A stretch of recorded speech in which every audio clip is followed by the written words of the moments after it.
All right, you guys, our last official section of our semester. So well done. You've reached the end.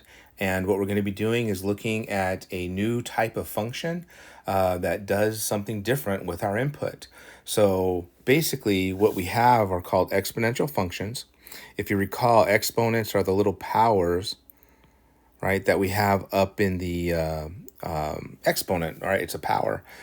So we're basically going to be taking a look at a situation where our function, right, we're used to our function's x being raised to a power, like x squared, right, x to the 1/2, x to the 1/4. We've seen a lot of this where x serves as the base. But for an exponential function, it turns out that the x actually is in the exponent. So it's the exponent, hence the name exponential function. So we're going to be dealing with stuff like 5 to the x, or 10 to the x, or 1/2 to the x, all right? All kinds of stuff like that. So when you see that x up in the power, you now know you're dealing with an exponential function as opposed to a polynomial or a radical function itself. And so that is basically the big difference. We're going to basically be looking at a lot of basics in this class, but it turns out that exponential functions, particularly the one where we have e to the x power, as a matter of fact, 10 to the x power is pretty famous too, right? These actually have a lot of application in business and in science and engineering.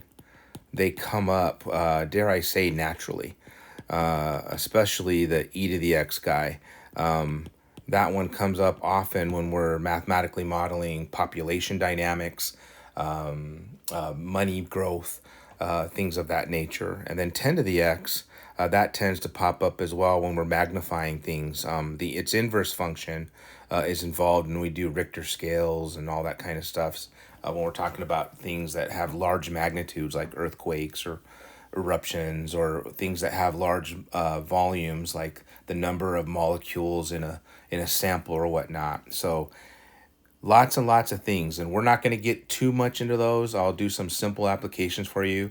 We're just going to investigate what an exponential function looks like, what its domains and ranges, what its behaviors are, et cetera, et cetera, et cetera. So to summarize what we have here, right, what makes an exponential function so different is we're no longer having x as the base, right? The input, our domain values are up in the exponential. So we're raising some number to some unknown power, right? And so let's go to some videos coming soon where we investigate what these types of functions look like and how to play around with them. All right, see you in some videos soon.